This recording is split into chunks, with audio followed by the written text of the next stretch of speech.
As Guyana sits on the economic and political crossroads, we speak to the nation's opinion leaders and decision makers to get their views on the challenges the country faces and the path it must take to achieve national development. Welcome to Nation Watch. Now here is your host Mervyn Williams, former member of the Guyana Parliament.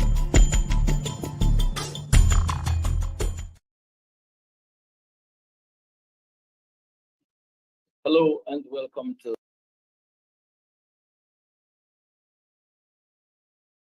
today's edition of Nation Watch. My name is Mervyn Williams, your host. Nation Watch for today, 27th August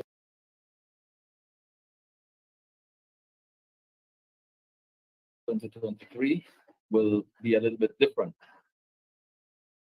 Tomorrow, the National Two Showers Council meets.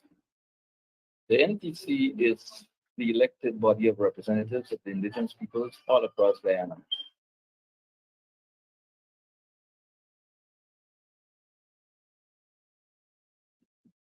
Tomorrow, the indigenous peoples of this country will have their say on the number of issues. The troubling fact is, however, that it is evident and glaringly evident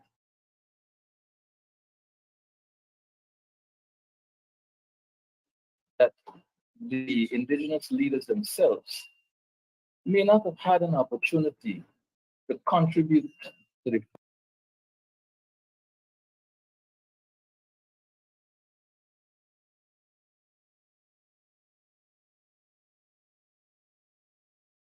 in all of the regions. There are troubling.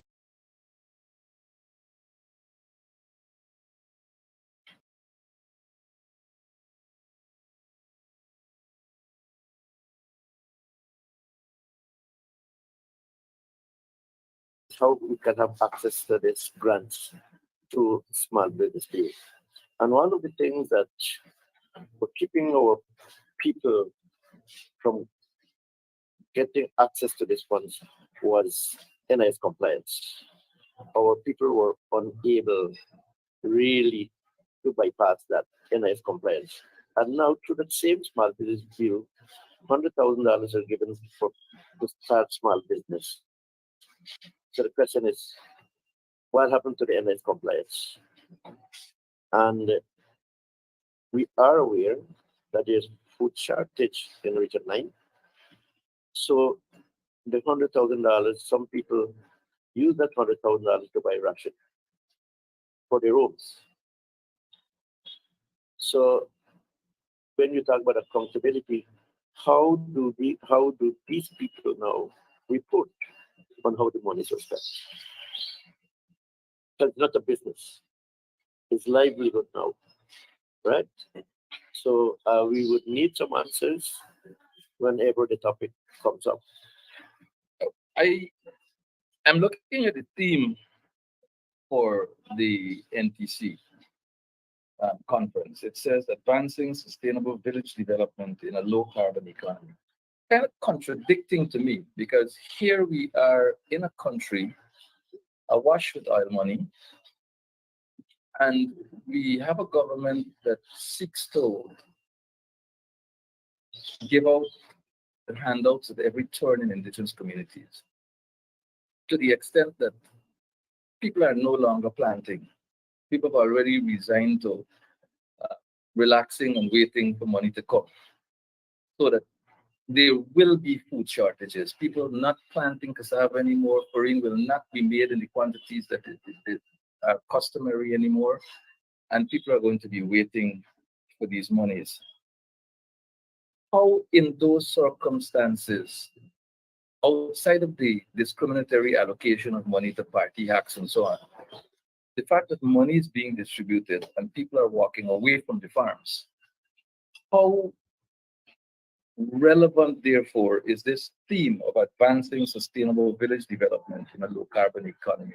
I wonder if Bertrand would take a bite of this.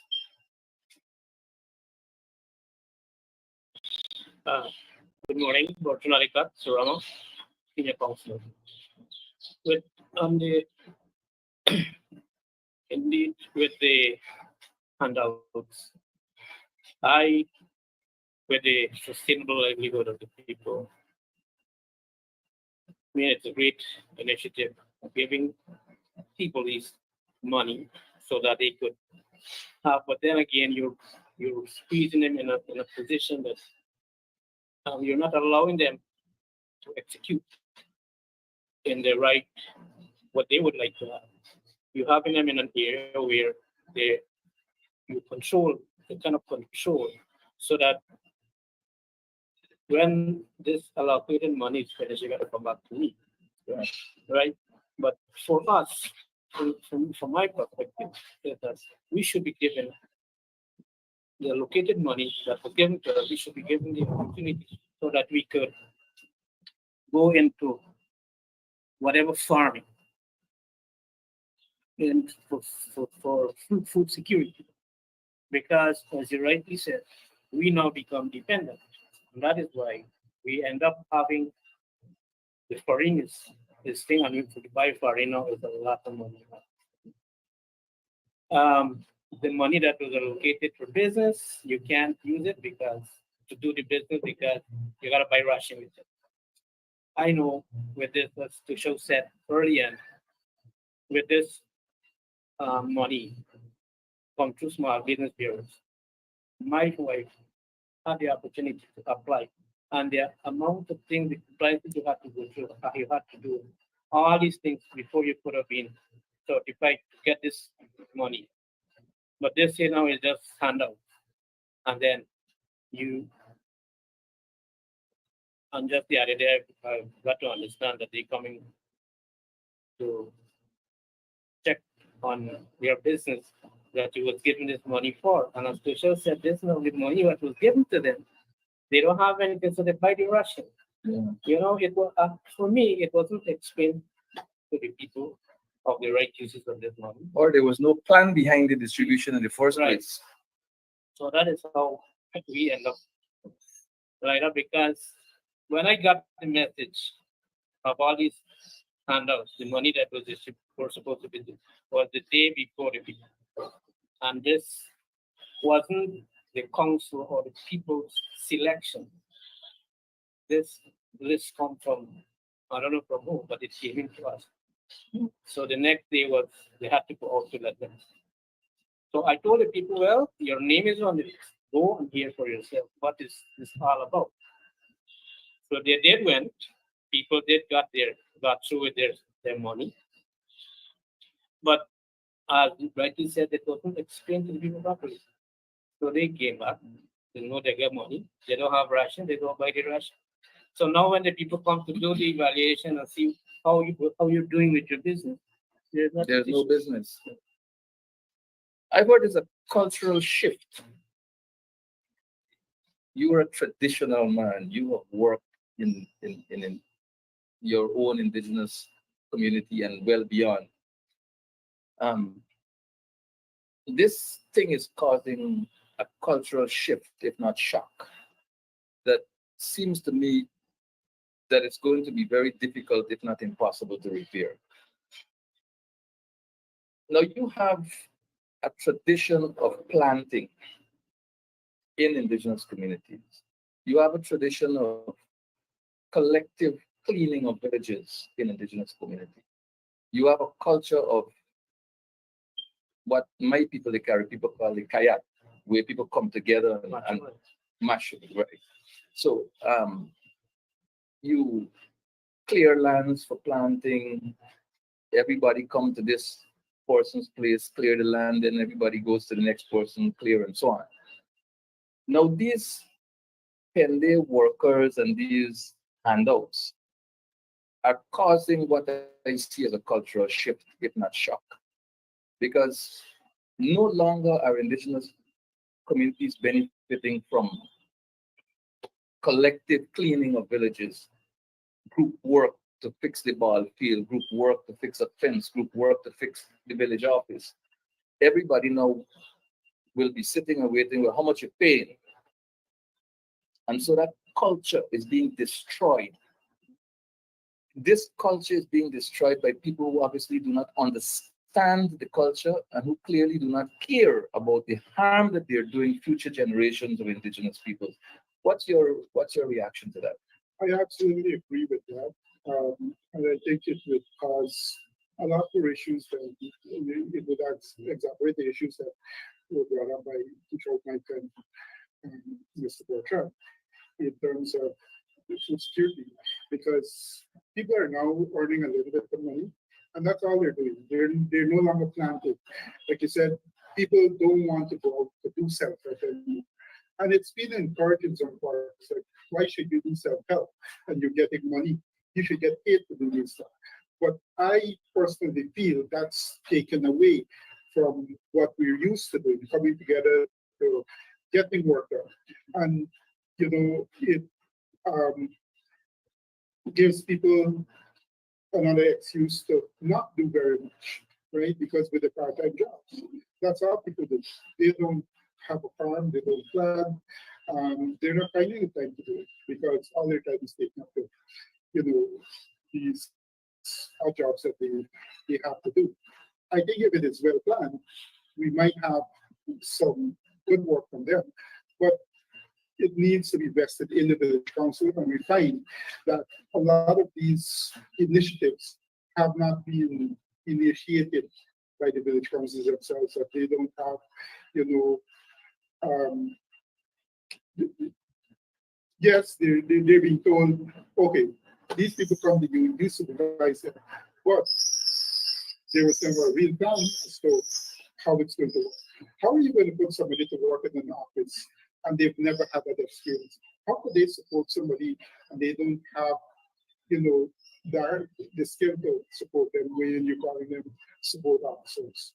Instead, you need to teach them everything before they could actually do something. And some of these people feel they're bigger than the village council, and I have a real problem with that.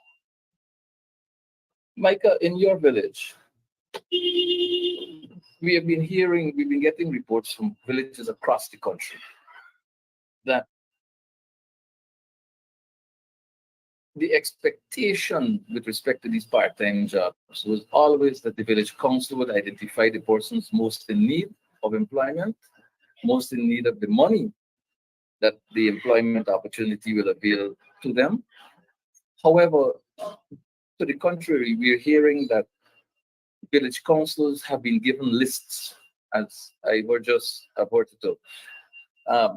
They've been given lists of persons and they've been given instructions. I don't know that village councils could be instructed, but somehow this is happening now. Say, look, here's a list of X number of persons. You go out and they will be coming to you to do part-time work and you have to supervise them and you have to pay them. Has this been happening in your village?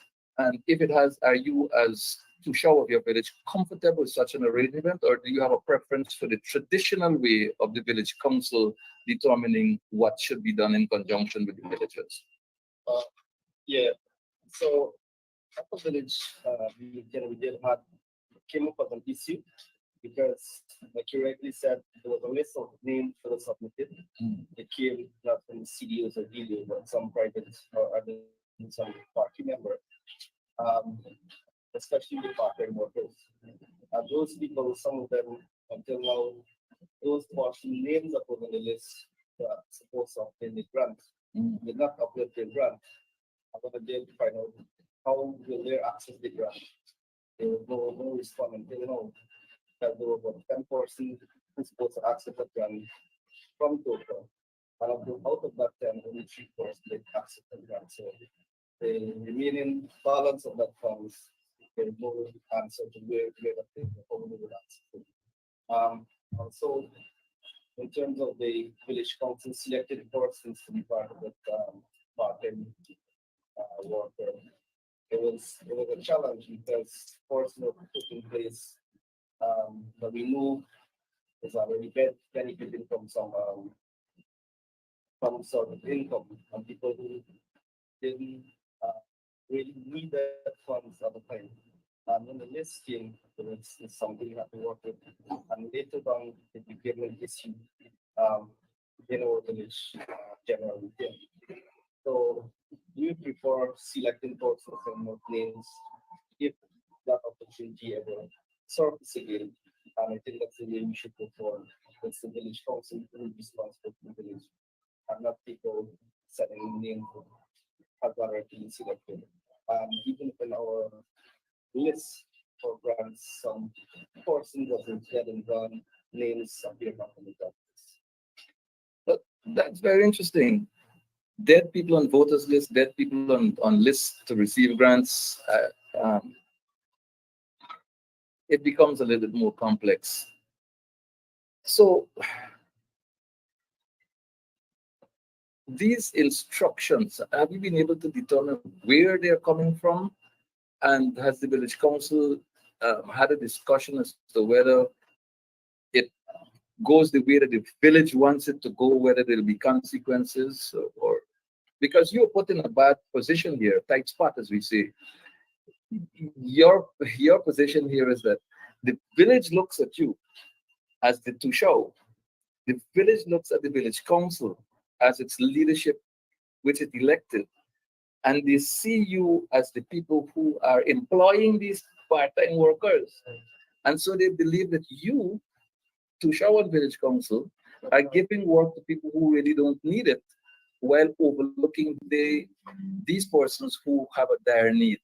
So it puts you in a difficult spot. If you were to run back for office tomorrow, you may lose because people reject you, not understanding clearly what you have been put through. Yeah, because days after they had some memo reaching the administrative service team for those part-time workers of the contract. For the health section, there's no memo sent around. So it's kind of very confusing because some memos are coming in for different part-time workers, like the education part, the health part. But what are the rest was to in terms of their contract? We have like persons for the social services. We at the village council have to delegate those persons to be able to carry their function. As the village council, we see it more fit. Right? This is something on surface at our community policing group meeting. Right? These people saw a bigger purpose than those part-time workers to get in the factory or even the village council.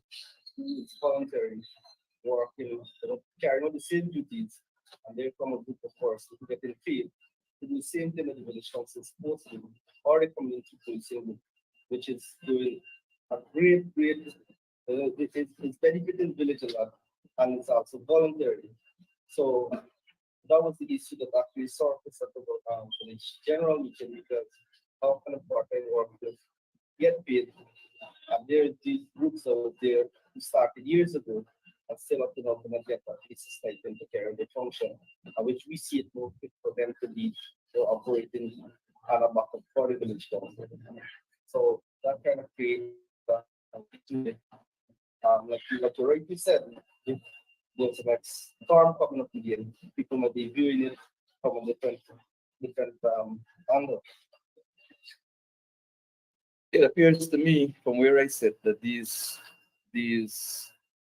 handouts, these cash handouts, are really doing a disservice to indigenous communities. It's causing division, it's causing mistrust, it's destroying tradition, it's creating an unnecessarily high level of dependency, and it's breaking away from traditions in terms of culture, agriculture, community efforts, and other traditional activities. I want to shift the focus a little bit away from that to some rights issues. Chinese landing is in trouble. Chinese landing was titled in 1976, as was Anai, I believe. And some years later, after the government changed in 1992, mining rights were given to a private company for mining operations in Chinese landing. Some lawsuits emerged, court actions were heard at all levels and so on. And now, during that time, Chinese landing was not given the opportunity as owners of the land to have their say in court. And the matter was determined in favor of the mining company. Now we are at the stage where Chinese landing took a petition to the United Nations Human Rights Commission, which has given the government of Guyana some instructions regarding the issue, to go in there to investigate, to see what's happening and to report and so on. Now the government is playing this issue down, but it's a huge issue. It's an issue where people who own the land cannot venture onto the land because miners have more rights than the landowners. Buildings are being pulled down, equipment is being taken in there with under armed escort, roads are being destroyed, bridges are being destroyed, the land is being uprooted, and the indigenous Carib people, the Cariña people, they can do nothing. They're helpless because the law is not on their side. The title seems to have no weight as far as the government is concerned, and everything seems to be against them. That's a background. Now, Tushao Orange Finance has written to all Tushaos on the NTC. I'm not sure if Tushaos around this table received a copy of the letter yet. But Tushao Orange Finance is asking Tushaos to offer him support tomorrow when NTC is convened. He is asking for an adjustment to the agenda of the Ntc Conference, so the Chinese landing will be given an opportunity to speak to this issue, which is a grave concern to them and which has implications for indigenous peoples all across Guyana and beyond Guyana. So I want to start with Ivor here.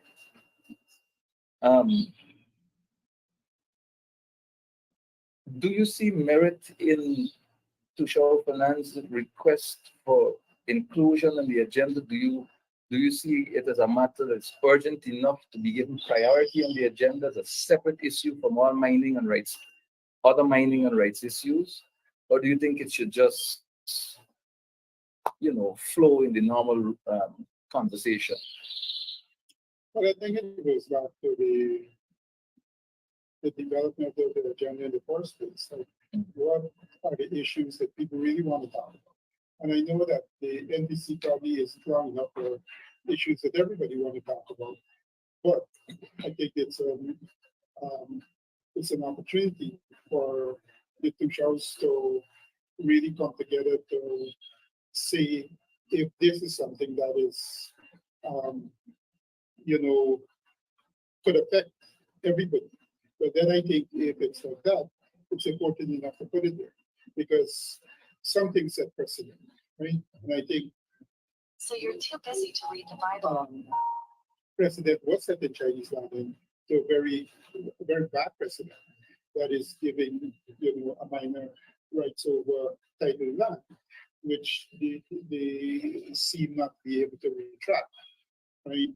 And even though the Chinese landing people have made a lot of representations, and not by them, but other groups as well, they have had very little recourse to any answer for,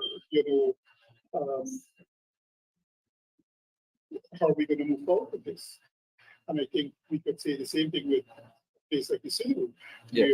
where the matter was taken to the Inter-American Commission. And that one was, the Synood was given Favorable judgment. but has that judgment been, respected? So if we are using international organizations to help us, how do governments respond to that? A lot of times governments say, oh, we are the government and nobody can tell us what to do. But how does that relate to people like ourselves when we feel our rights are threatened, right? That it's not respected, right? So I think Tushao has a very valid point, and I would really like to see something, come about from his request. To show Mike, there are also problems in the Marudi mining district. I'm not sure how familiar you are with it since you have a really large responsibility in the north. But two questions for you here, Mike. One, would you support the call from Tushao Orange Finance for support for an agenda adjustment to include a special slot in the timesheet there for Chinese landing to speak to their issues, to bring national and international awareness to the crisis in Chinese landing? And secondly, how do you view the domination and control of the Marudi mines, the Marudi mining district, to the exclusion of the indigenous Wabichan people from that particular area? They are not being allowed to mine freely. They're not being allowed to do anything there. And in fact, a single businessman who is style chairman of a co-op society is dominating, controlling, directing, determining who can and who cannot work. Comment, please, quickly to show Mike on those two issues, please. I think, yes, indeed, the agenda need to be adjusted because these are technical issues where the indigenous people and their land is concerned. And I think it should be given a priority for us as to discuss it once and for all. Because if we leave it, if it is not included in the agenda, then it will be still in the air of people still crying and complaining. But I think they deserve it. And also with South people, we think that it's unfair not to allow them. It's livelihood we're talking about, right? And I think that these two land issues, mining issues, should be given priority. I'm quite sure that the rest of the two shows will support. But from me, I would support it fully, 100%. Bertrand, you are familiar with the Chinese landing issue, and how do you see Tushao Orange Finance's request? Why is such a request necessary in the first place? Why did those people who formulated the agenda not see it as being necessary to include a time slot for Chinese landing to discuss this very, very important issue? If the indigenous leaders of the NTC were involved in crafting this agenda, why did they not see the importance of including this particular issue in the agenda in the first place, and saving the Tushao the time of having to make an appeal for the time? Yes, since the last NTC, that was a cry from Tushao, and I fully agree. If we could remember, this is National Tushao's Council, and this is where the indigenous people has to voice their concern, has to make plan, because this is indigenous. And a lot of time we weren't given the opportunity to execute and to share our knowledge with our brothers concerning our development, because we are being held in a small position in pockets and it's been controlled. I feel to myself, and I was talking to my brother, that the National Tushos Council, we supposed to have time, all the Tushos together to bring our issues to the table so that it could be resolved there. I think this is the time when all the Tushos sit and help each other to work to find the best solution to sometimes my little or our way of doing our stuff back in my village, going about getting things done, organizing, might help the individual when he goes back. Some of my things could be fit into his things so that we could go forward. But I agree and I support Tushao Or in finance. Or in finance. of tabling this. This is supposed to be one of the thing on the agenda, so that we could think also. Our our thing too is Anai. Anai was a district. Yes. So why change it? We need Anai to become like a district instead of a village. Also, just going back to what you said, yes, they use the policing. Those are the people that we need to support because their lives in threat. You know what? We need to have this, and I agree with Tushar. We could have this on the agenda. Let us work together with him to see the best solution towards clearing the air. But remember, this is our land. You know, and we need to, even if you think, let us sit down and discuss. In everything, we need to discuss. Let us, so that when it is out, we must be satisfied with our decision. So with this, I support the show so that we could table this put this on the agenda so that we could work out things. You tune to Nation Watch. I'm Morgan Williams, your host. We are discussing Indigenous issues. I have with me 4 Indigenous leaders of long and good standing, and we are having this conversation on the eve of the commencement of National Tushos Council Conference tomorrow. Micah, the National Tushos Council is the National Assembly of Indigenous Peoples of Guyana. It is the National Assembly of Indigenous Leaders of Guyana. The United Nations Declaration on the Rights of Indigenous People gives Indigenous peoples the world over the right to free, prior, and informed consent. We style it FPIC, the acronym FPIC. Free, prior, and informed consent is a right. Self-determination is a right enshrined in international conventions for Indigenous peoples the world over. Here we are on the eve of NTC, and we are discussing the agenda for NTC, an agenda that ought to have been formulated by the Indigenous peoples themselves. But here we are speculating about who it was that formulated this agenda, what was going through their minds, and why were the Indigenous leaders not part of this whole process of establishing this agenda.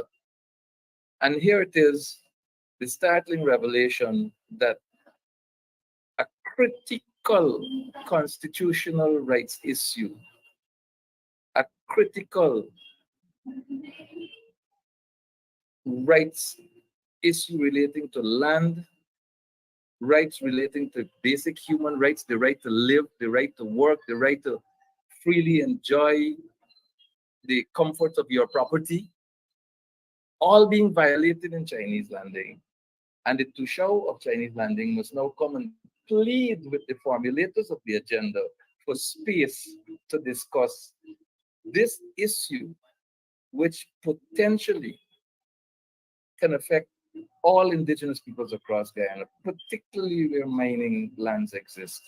What's your view as a young leader of Indigenous peoples on this issue? As being a young leader, I from the last NTC, like you rightly said, it was a plea from Chinese landing officials, right? To me, I think that should have been said for this agenda, and something that should have been there very seriously, because it will happen to any community, any other community. For example, we in Region 9, for example, have been facing same issue. And we know FPIC is the way forward. And there has been lands, private lands around land that will be issued to those private owners without the FPIC process. Right? And it's getting really, really disturbing to community members. So I do feel it for Chinese landing also, and the situation they're going through. So I think from my side, I would like to support what the show is requesting for. And like you said, it should not be something that we request for it. If they had used the epic to formulate the agenda without have been included properly in that agenda. And now here is China planning to show requests for freedom for that to be part of the agenda, which I don't think is something that's a problem. And I think the rest of the show should support this leader. Like I said, there's other communities that will be facing this soon if we don't address it. And we've seen it out there in the North economy. For example, wetlands in the North economy. There's private lands being given out to owners, the forces out there without any consultation with those communities. And I think the wetland is something that we in the North economy is dependent on and is dependent on for our daily survival. And so if that process does not they do not follow that process, I think later on down the years we'll put ourselves in some very, very serious situation that will call for something that we were not expecting. Right? Because it's indigenous people, when we want something, we fight for it and we fight to get it. And I think being at this conference here, this Ntc, I think we as leaders from all across Ghana should meet, as Tushon just said, meet as Tushon from around the country, and it's an opportunity for us to share ideas, peacefully, and how to solve this issue so we can just table it to the government, table it to the president, so they understand our issues. But what we see happening now, it's a whole lot of segregation among different villages. We don't get to meet as Tushons across the country, which I think is something that at least should have been slated in the agenda also as an hour for us as Tushons to meet and share ideas, problems, and see how we can solve them. So that we come as the real Ntc represented with God. Have you raised the issue of the wetlands? I know to show Mike Williams and his colleagues at the NRDDB in particular, I believe you were involved as well in conversations regarding the wetlands of the North Rupununi and the expression of the desire of the people of the North Rupununi to have those areas declared protected areas for the particular reasons that you have ventured. Sustainable livelihood, that's where you get your food from. That's one of the mitigators against climate change. It is, Guyana is in a bad place, the world is in a bad place in terms of the effect of climate change and what it's doing to the world. And you're not sure that private developers will value the wetlands as indigenous peoples do. You know for sure that they wouldn't treat and care it the way indigenous peoples do. And you do not know whether you will have access to those wetlands to get food after private individuals take them up. Do you see this as an agenda item for the Ntc conference as well that should be given heavy-weighted importance for conversation purposes at the conference? Yeah. Yes, indeed. It's still in the air. The people of the North Rupununi are still ambitious up to now. Luckily for us, that's why I was here. We're doing a presentation there, and a part of it will focus on the North Rupununi wetlands. So I'm not quite sure how that reached the agenda, but it's an agenda for NRB to do a presentation. They did not have any topics, so that is what we will present to them. I see. So there's just a slot for the NRDDB. Yes, a slot special for NRDDB. Also, you capitalize on that to discuss wetlands. Well, it's not only wetlands. There's a couple issues that we have been working on for a long time, even with the past government. Wetlands is one of them. but there's also the Alpine Management Plan. Right. We have a inland fisheries policy, which That started about 5 years ago. Yeah, but the opportunity is the pilot for that program, Yeah. right? Indigenous people's culture is not going to change tomorrow. On all of these things that we're talking about, like rights and use of natural resources, people depend on these issues for livelihood, right? Daily livelihood. And all of them are interrelated. Take, for instance, indigenous knowledge of this Right. is also something that's important for us. And it should be for all indigenous people, right? So all of those things, we want to see how we can get everybody's attention to hospital. Bertrand, the fishing side is your thing, isn't it? The catch and release fishing and the tourism fishing and so on. That's, No. Riva. Uh, Riva. yeah. But I know the Alicop family was deeply involved in advocating for the fishing policy alongside of the NRDDB and so on. So I imagine you'll be looking forward to that presentation as well. Yes, because that's one of the things that the North Money Development Board, they have a fish management team that which is Kevin Edwards is part. He's a We had drafted laws for that, right? yeah.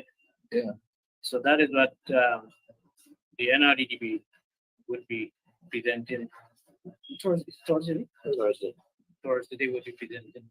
Excellent. Yeah, so that's one of the areas. That's one of our main concerns. All right, we got a few minutes remaining, and there's a little bit of an emotional issue that I want to discuss very briefly.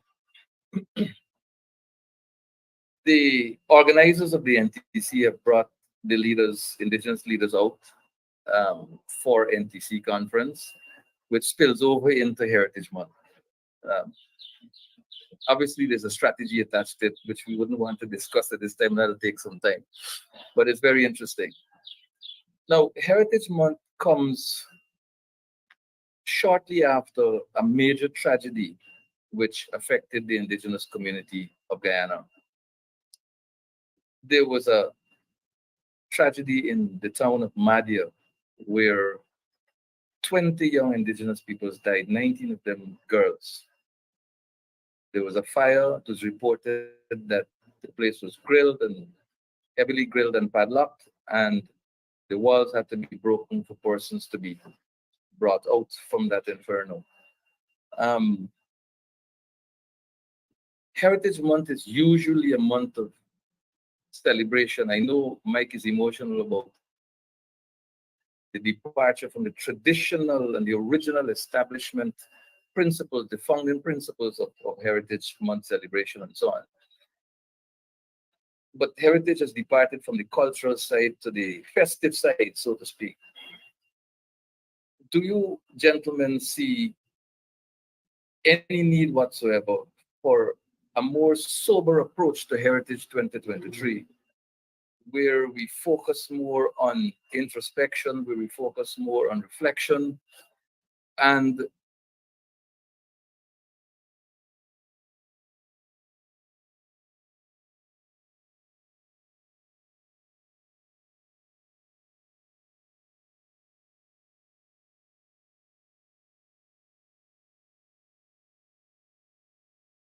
no need for such toning down, and maybe just a regular Heritage Month set of celebrations? And maybe I start with the youngest of the group. Yeah, I think that is not there. Like I said, we're moving away from the real essence of what the heritage celebration is about. And here we have a couple days after this, in the morning, after this big tragedy.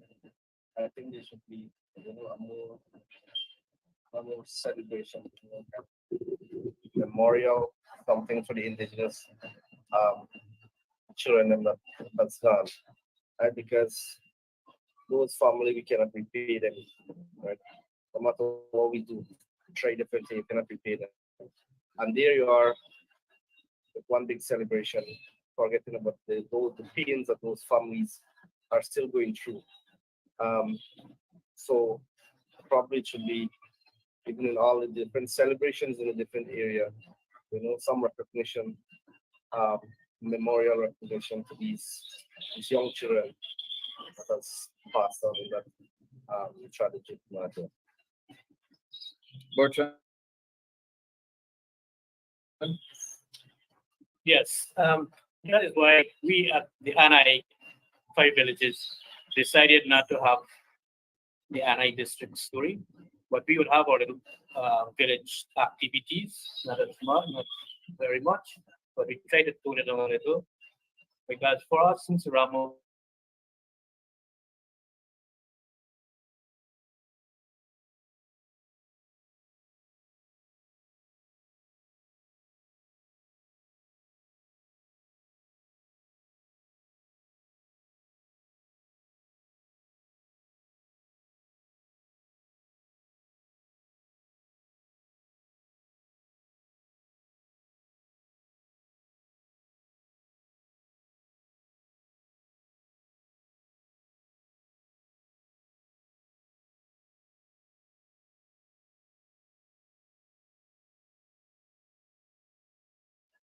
Regional response mechanisms,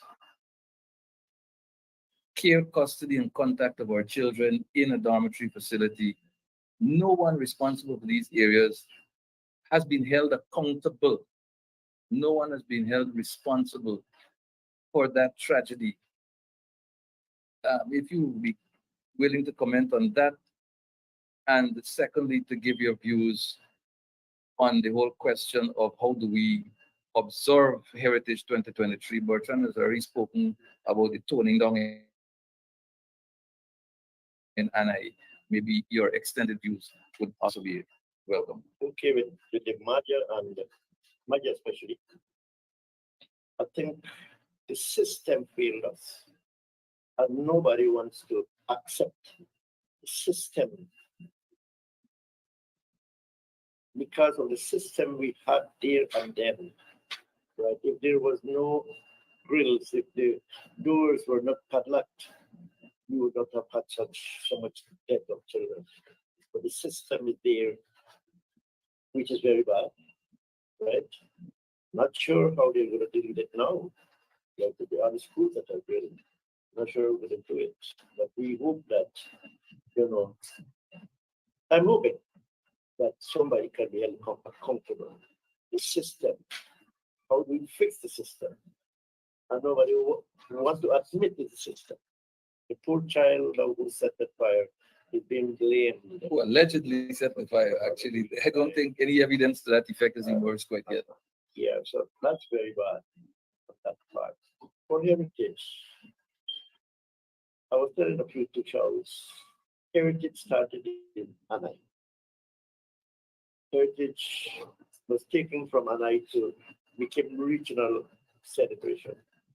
After regional celebration, it is now a national thing. And for us, I've been telling my two shows, that's before we made the decision at the beginning. It is time for us to reflect.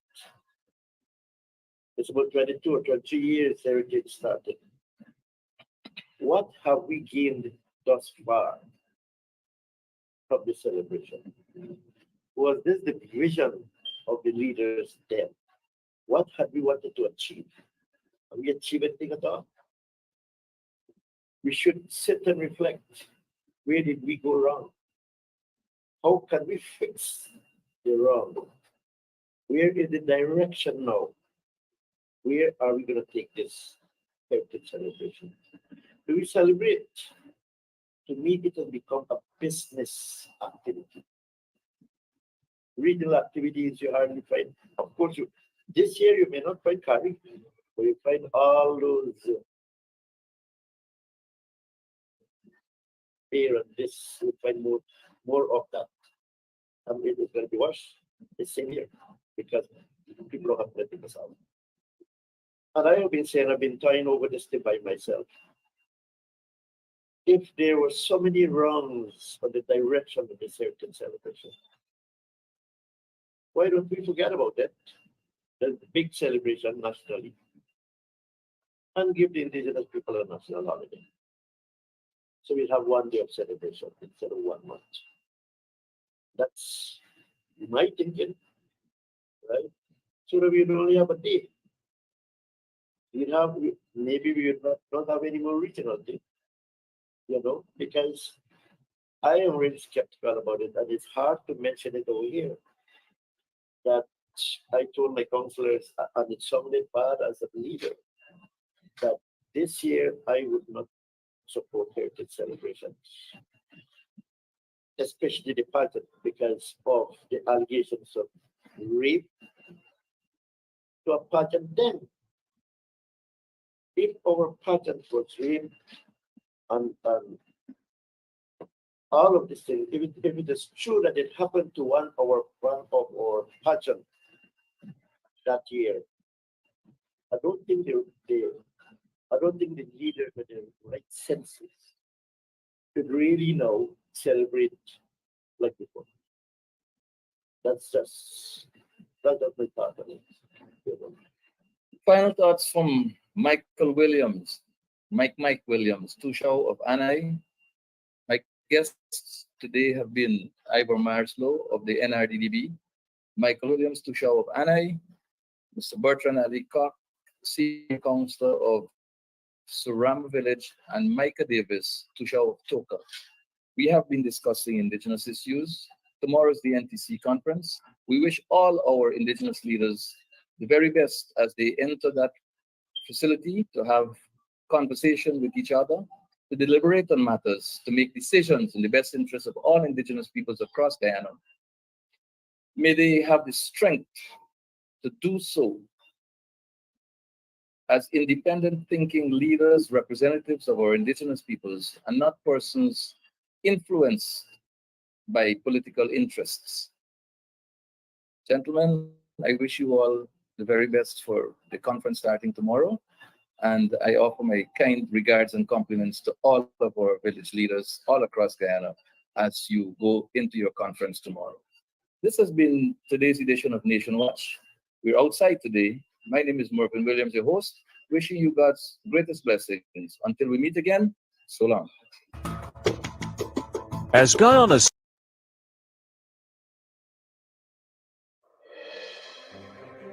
If it's Friday, looming gloom as Washington faces leadership